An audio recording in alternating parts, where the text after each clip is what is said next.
Praise the lord. ప్రభు నామంలో మీ అందరికీ హృదయపూర్వక వందనాలు. బాగున్నారా?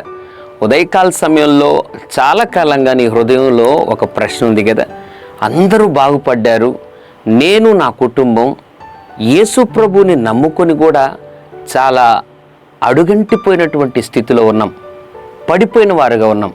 బంధువుల్లో విలువ లేదు, స్నేహితుల మధ్యలో విలువ లేదు, ఇరుగు పొరుగు వారి మధ్య విలువ లేదు. చాలా సందర్భాల్లో మేమెంత బాగుపడ్డాం చూడరా, నీవున్నావు ఎందుకు పనికిరాని వాడు అని చాలామంది నేను అనేక సందర్భాల్లో నిందిస్తున్నారు కదా. దేవుని బిడ్డలారా, ఇటువంటి మాటలకు ఎప్పుడు కూడా నీవు కానీ, నీ బిడ్డలు కానీ, నీ కుటుంబం కానీ చింతించకూడదు అని ప్రభు మాట్లాడుతున్నాడు.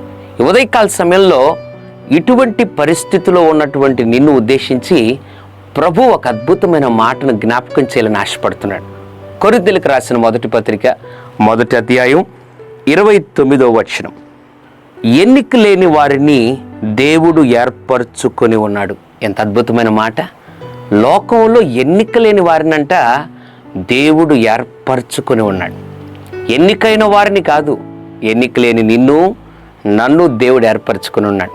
కాబట్టి ఉదయకాల సమయంలో లోకములో నేను ఎన్నిక లేని వాడనైనా, నా కుటుంబం ఎన్నదగినది కాకపోయినా నీవు మమ్మల్ని ఏర్పరచుకున్నావు ప్రభు అని మనస్ఫూర్తిగా ఆయనను స్తుతించి చూడు.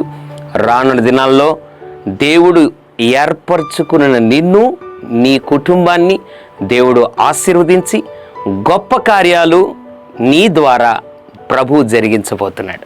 పరిశుద్ధుడ, ప్రేమగల తండ్రి, నీకు వందనాలు. నేను దేనికి పనికిరాను, ఉపయోగపడును అని ఎవరైతే చింతిస్తున్నారో వారిని ఉద్దేశించి మాట్లాడారు. ఎన్నిక లేని వారిని నువ్వు ఏర్పరచుకున్నావు. అవును ప్రభువా, లోకంలో ప్రభు ఎవరైతే ప్రస్తుతం ఉదయకాల సమయంలో ఈ కార్యక్రమము వీక్షిస్తూ ఎవరైతే చింతిస్తున్నారో వారిని బలపరచండి. వారిని ఏర్పాటు చేసుకున్నానని మాట్లాడినందుకు వందనాలు. ధైర్యపరిచి ఇటు విశ్వాసంతో ముందుకు నడిపించమని యేసు నామములో ప్రార్థిస్తున్నాం తండ్రి. ఆమెన్. God bless you.